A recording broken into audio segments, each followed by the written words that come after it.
terus? Saya kadang-kadang juga ngerti. Hah? Saya kadang-kadang juga ngerti itu loh. Apa yang ada di benak rakyat.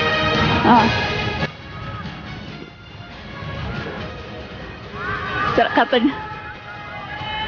Bapak nanti suaranya lebih keras ya Pak? Iya. Tes. Langsung dari halaman Istana Merdeka, saya Najwa Shihab dan ini adalah wawancara eksklusif kesempatan pertama untuk berbincang dengan Presiden Republik Indonesia ke-7, Joko Widodo. Selamat malam Bapak Presiden. Selamat malam. Terima kasih atas kesempatan ini Pak. Yang pertama kali mungkin saya ingin tahu Pak Jokowi, sepanjang hari ini, momen ini berada di Istana, apa yang seharian ini Pak Jokowi terlintas di benak Bapak Presiden melihat sepanjang hari ini acara pelantikan yang begitu meriah? Saya merasa sangat terkejut sekali. Betul-betul terkejut saat dari gedung MPR menuju ke Istana, dari Semanggi sampai Istana, penuh dengan lautan rakyat, lautan manusia yang saya tidak tahu mereka ingin apa, tetapi di bayangan saya mengatakan ini adalah sebuah harapan yang sangat tinggi, sebuah ekspektasi yang sangat tinggi yang buat kami, saya dan Pak JK adalah juga sebuah beban yang sangat berat, tanggung jawab yang sangat berat untuk mewujudkan harapan-harapan itu. Itu yang dirasa paling istimewa mungkin dari sepanjang seluruh rangkaian acara ini? Iya, saya kira itu. Setelah kami tadi turun di Semanggi, kemudian melihat lautan manusia seperti itu yang tidak ada putusnya, saya kira itu sebuah harapan besar dari masyarakat untuk perbaikan kesejahteraan mereka. Adakah momen lain dalam hidup Anda, Pak Jokowi, di mana Belum pernah, saya harus ngomong apa adanya. Belum pernah saya melihat lautan manusia seperti siang tadi dan dalam sebuah ruang yang jalan yang sangat panas yang mereka tetap berdiri di situ. Ini ada sebuah buat saya ada sebuah menjadi beban, Pak? Beban yang memang harus segera kita wujudkan. Itu saya kira yang ada di benak masyarakat. Mereka ingin sekali adanya sebuah perubahan besar, tetapi juga kita harus ingat bahwa semuanya pasti ada prosesnya. Tidak mungkin langsung balikkan tangan dan kemudian jadi. Saya kira itu juga tantangan dan hambatan-hambatan, rintangan-rintangan yang terjal ke depan yang harus kita hadapi bersama. Berangkat dari seorang pengusaha mebel, Bapak Presiden, kemudian Anda menjadi wali kota, menjadi gubernur, dan sekarang Presiden RI ke-7. Perjalanan seorang Joko Widodo itu menceritakan apa tentang Indonesia? Yang pertama menurut saya kesulitan-kesulitan rakyat. Kesulitan-kesulitan rakyat yang kita lihat setiap hari, dan ya kesulitan-kesulitan seperti itu harus nantinya diterjemahkan dalam sebuah kebijakan yang mengarah kepada betul-betul sebuah kebutuhan real bagi rakyat itu sendiri. Itulah saya kira yang ke depan yang ingin kita lakukan. Untuk Anda pribadi, Pak, berada di istana setelah perjalanan yang mungkin saja orang akan bilang relatif cepat untuk bisa menduduki posisi orang nomor 1 di negeri ini. Ya mungkin betul. Saya sendiri juga tidak pernah ngimpi jadi wali kota. Sama sekali tidak pernah saya ngimpi jadi wali kota. Jadi wali kota, kemudian jadi gubernur, dan gubernurnya di DKI, juga saya tidak pernah ngimpi. Jadi gubernur, kemudian sekarang jadi presiden, saya juga tidak pernah bercita-cita dan tidak pernah ngimpi juga, nggak pernah. Artinya inilah hidup yang penuh misteri. Dan itu juga tidak saya bayangkan waktu saya kecil. Saya juga tidak punya cita-cita untuk jadi wali kota, gubernur, apalagi presiden. Tidak pernah bermimpi? Tidak pernah sama sekali. Tapi toh sekarang? Ya Bapak karena garis hidup. Garis hidup. Itu ada yang menentukan. Semuanya yang menentukan ada yang di atas. Kerja, kerja, kerja. Itu kata yang kerap Anda ucapkan. Di dalam pidato pelantikan tadi pagi pun, Anda kerap mengulang kata itu. Kerja, kerja, kerja. Kalau begitu Pak Jokowi, mulai besok, atau paling tidak selama seminggu pertama, apa saja jadwal kerja Presiden ke-7 Indonesia? Yang pertama tentu saja kita ingin agar kabinet ini segera kita umumkan. Siapa yang menduduki pos-pos menteri, itu yang ingin segera kita lakukan. Kemudian juga... Kapan itu Pak? Besok sesuai rencana? Secepat-cepatnya, tapi belum bisa saya tentukan kapannya. Saya ingat Bapak bilang sehari atau 2 hari setelah pelantikan ya, karena Anda ingin langsung 2 bekerja. Hari, bisa 3 hari, tapi pengennya secepat-cepatnya. Kami ingin segera bekerja. Tetapi tentu saja sebelum mempunyai menteri-menteri atau kabinet, kita kan juga bisa melakukan pertemuan dengan gubernur, dengan bupati wali kota misalnya, atau dengan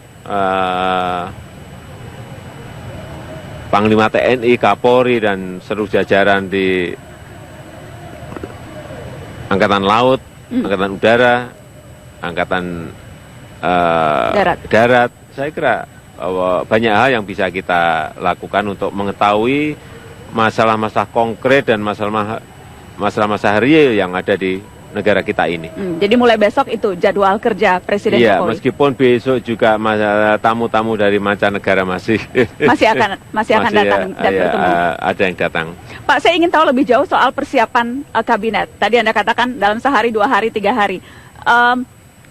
Sampai pada titik ini kita duduk dan berbicara ini, Pak. Sudah seberapa final sesungguhnya? Kok tampaknya sulit sekali membuat kabinet Jokowi? Sudah, sebetulnya sudah selesai, tetapi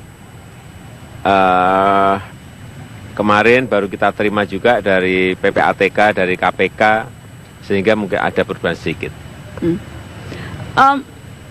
Seberapa banyak, saya mencatat Pak Jokowi, Anda sempat mengatakan kabinet berkaitan dengan masalah dukungan parpol, dukungan politik ke pemerintah. Apakah ini artinya kabinet Jokowi JK nanti akan syarat dengan kompromi politik? Enggak. Seperti yang saya sampaikan di awal, 18, 16 atau 18, 15 itulah yang tetap lebih banyak profesionalnya. Nanti bisa dilihat. Kita bisa lihat. Karena sudah banyak bocoran yang beredar Pak Jokowi. Dan dari salah satu bocoran itu, ada sebagian kalangan menilai nama-nama yang ada di sana integritasnya bermasalah. Apakah Anda mendengar kekhawatiran-kekhawatiran orang atas performa nanti kabinet Jokowi JK? Yang jelas tidak mungkin kita bisa memuaskan semuanya.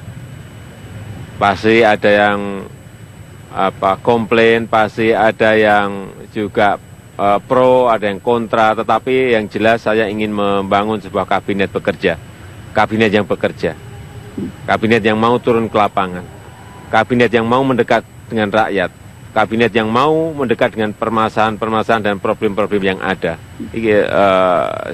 secara sederhana seperti itu. Tidak bisa memuaskan semuanya, tetapi apakah Anda akan berusaha keras memuaskan partai politik? Ya, saya kira nanti bisa dilihat. Tidak seperti yang diduga orang. Nanti bisa dilihat. Apa kejutannya, Pak? Kejutan kan tidak perlu disampaikan sekarang. Nanti malah nggak terkejut. Masih seru soal kabinet itu yang sekarang membuat orang dinanti-nanti oleh orang, Pak Jokowi. Apakah misalnya, Pak, ketika Anda berulang kali mengatakan tidak ingin anggota kabinet merangkap jabatan dengan kepengurusan partai politik. Apakah itu artinya di kabinet Jokowi JK yang nanti akan diumumkan tidak akan ada ketua partai politik di sana? Iya, ketua partai politik silahkan, tetapi harus non-aktif. Kalau aktif saya kira satu pekerjaan saja belum tentu bisa menyelesaikan dengan baik, apalagi didobel.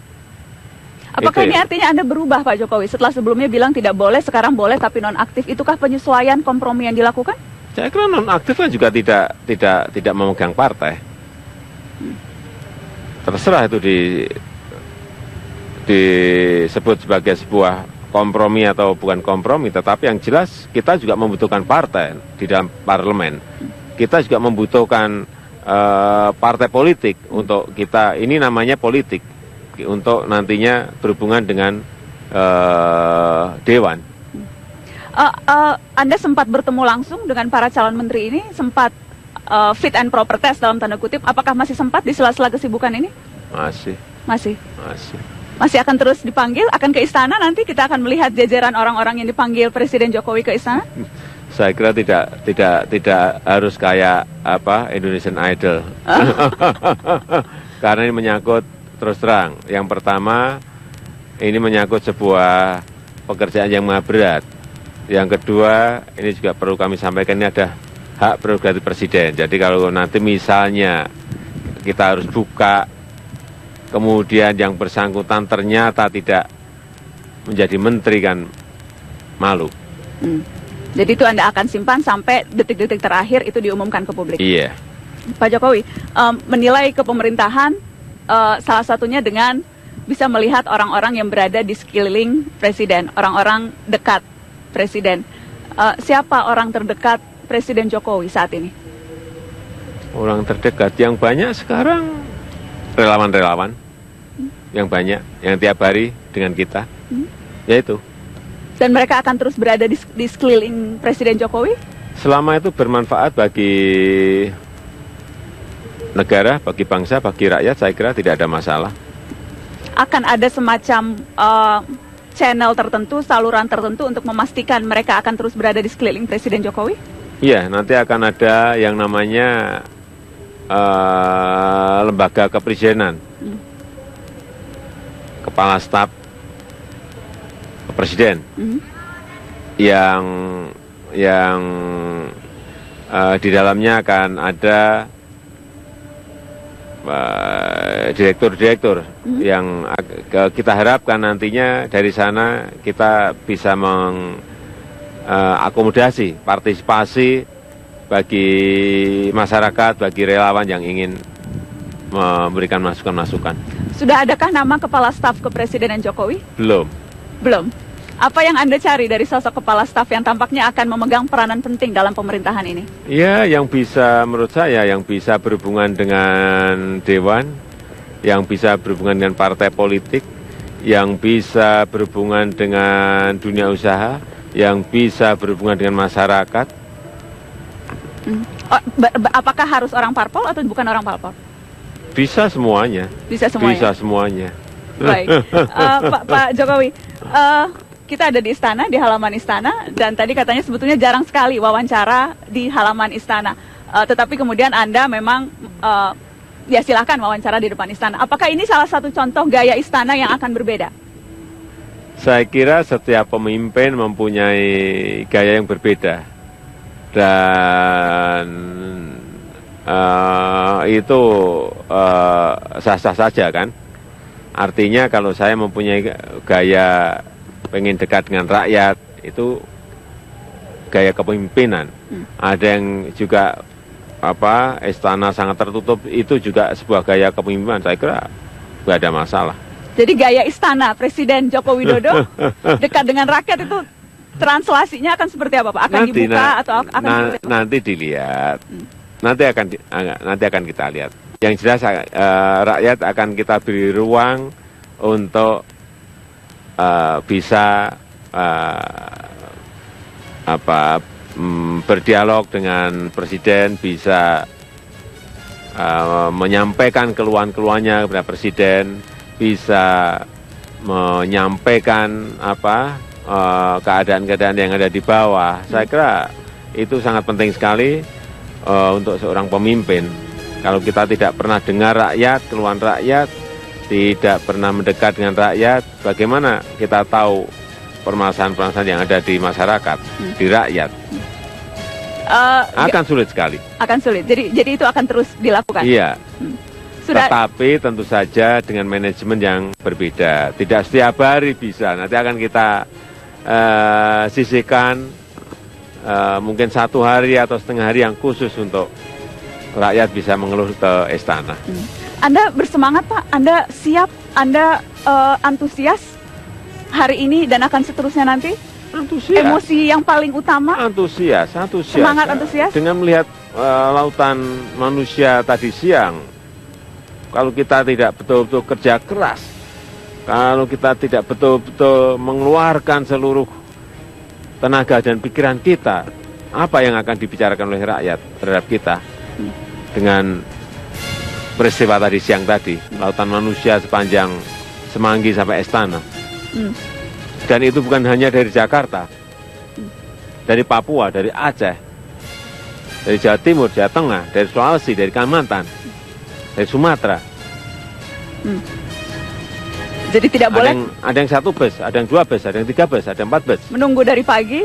Ada yang menunggu dari kemarin, ada yang menunggu dari pagi tadi. Hanya untuk melihat presiden barunya jalan dan berdada-dada dan bersalaman. Saya tidak tahu mereka ingin apa, tetapi yang kita lihat tadi siang, tadi pagi adalah sebuah ekspektasi yang terlalu tinggi untuk kami, Jokowi dan JK. Ekspektasi yang terlalu tinggi? Ya. Anda sudah mulai khawatir sekarang tidak bisa memenuhi ekspektasi itu? Bukan masalah khawatir, tetapi terlalu tinggi juga menurut saya tidak baik. Saya kira yang bagus memang yang pada kondisi yang cukup.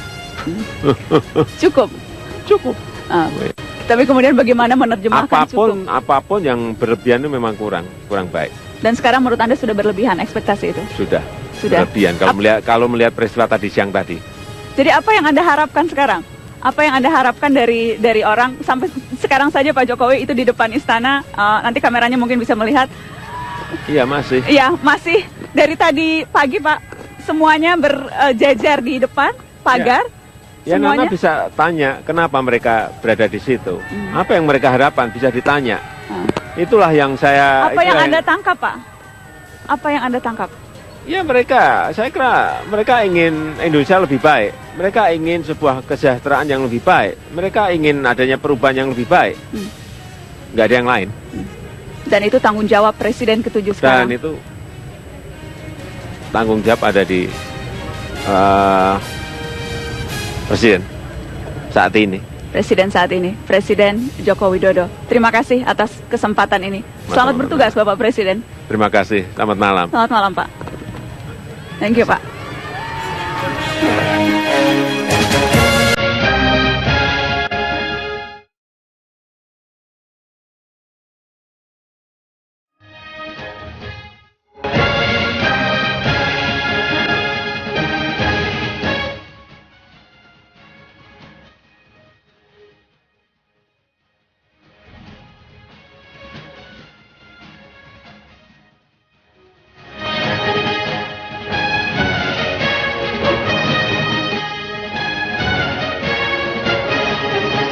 Ya pemirsa, itu dia tadi sama-sama kita ikuti wawancara eksklusif Najwa Shihab dengan Presiden Republik Indonesia ke-7 Joko Widodo. Baik, kita akan tanyakan, boleh saya minta tanggapan dari masing-masing narasumber singkat saja sebelum saya break, bagaimana tadi dibahas soal harapan dari masyarakat ke Jokowi dan juga sebenarnya apa harapan Jokowi ke masyarakat. Tadi sempat dikatakan banyak sekali warga yang terus berkumpul berada di pagar istana. Langsung dihampiri oleh Jokowi untuk bersalaman. Mereka menunggu dari pagi loh Mas Wendo, Prof Karim. Silakan. Pernahkah Anda melihat Presiden dan rakyatnya sedekat ini secara emosional maupun secara fisik langsung face to face? Mas Wendo. Ya justru ini karena getarannya ini sudah mulai sampai ke masyarakat dan Pak Jokowinya sudah mendengar dan saya kira bagus sekali meskipun tadi kelihatan udah capek juga ya. Terlihat lelah ya meskipun memang tapi saya masih ada ketawanya hehehe-nya ya masih. Jadi berarti masih ada ini. Tapi ini tuh gambaran kayak gini berapa kali kita harus terharu dan menggetarkan, ini hebat. Silakan Prof Karim, bagaimana Anda melihat ini yang tadi saya tampil bilang di layar hari ini kita menyaksikan Presiden bukan hanya sebagai lembaga politis institusional tapi juga fokus harapan, emosi, dan aspirasi dan kita melihat. Hanya yang saya pikirkan, bagaimana Jokowi akan mengkonversi harapan, aspirasi, dan emosi ini ke dalam sebuah cara bekerja yang berbeda. Karena sebuah saya cara bekerja yang berbeda seperti apa maksud Ya, Anda? Berbeda cara- dari yang apa? cara bekerja yang berbeda dalam menangani semua urusan. Sebab saya yakin masyarakat yang hadir di Senayan, di Monas, atau mereka yang hadir di rumah itu punya harapan yang berbeda. Tapi saya pikir bisa dirangkum dalam sebuah tema besar. Tema besar itu adalah bagaimana Jokowi menghadirkan kebaikan dalam hidup orang per orang. Kebaikan hidup. Jadi saya tidak menyangka bahwa rakyat dan tidak mengira bahwa rakyat itu ingin diberi, tidak. Tapi mereka kalau yang berdagang ada kepastian harga. Kalau yang bekerja ingin tenang, gitu ya. Mereka Semua akan ada kebaikan. Ingin merasa menjadi bagian dari itu. Ada tema besarnya Dan revolusi itu mental lewat nawacita. tadi diberikan janji bahwa Jokowi akan mewujudkan sebuah ruang di mana rakyat itu akan bisa berdialog, Iya. meskipun dengan cara yang berbeda. Artinya tidak lagi melulu belusukan seperti yang dia lakukan sebelumnya, karena wilayah Indonesia begitu luas. Wilayah saya di Subang, jangankan diinjak sama presiden, diinjak gubernur pun belum. Hanya satu bupati yang pernah datang ke kampung saya. Bayangkan kalau Jokowi harus mampir kemana-mana, itu tidak mungkin. Tetapi menurut saya pesannya adalah bagaimana keinginan rakyat, kecemasan rakyat ini tampil, itu hanya mungkin dilakukan apabila Jokowi tampil sebagai layar lebar, tempat di mana rakyat menampilkan semua harapannya. Program kita akan kembali melihat bagaimana suasana di Istana Merdeka.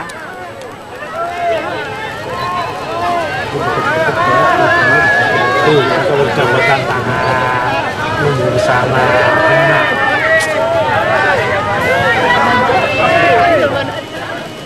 Ini doktrin besar dalam komunikasi politik.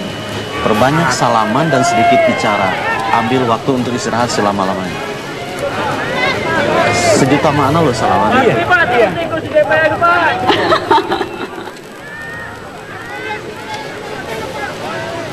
Selama ini kita tahu ada Istana Merdeka, ada pagar, tapi nggak pernah kita lihat. Karena benar, robohnya sakralisasi. Hati-hati Pak.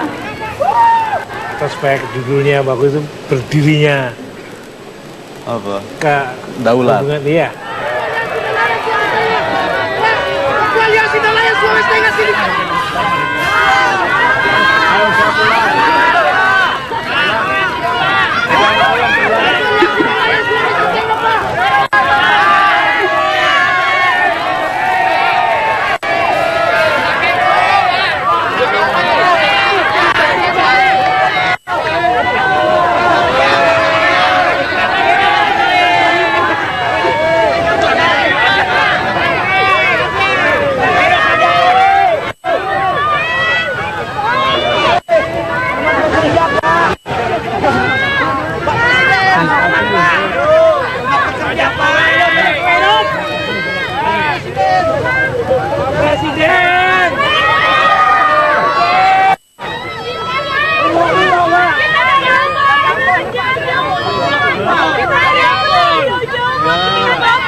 Selamat bekerja, Pak. Hidup Jokowi.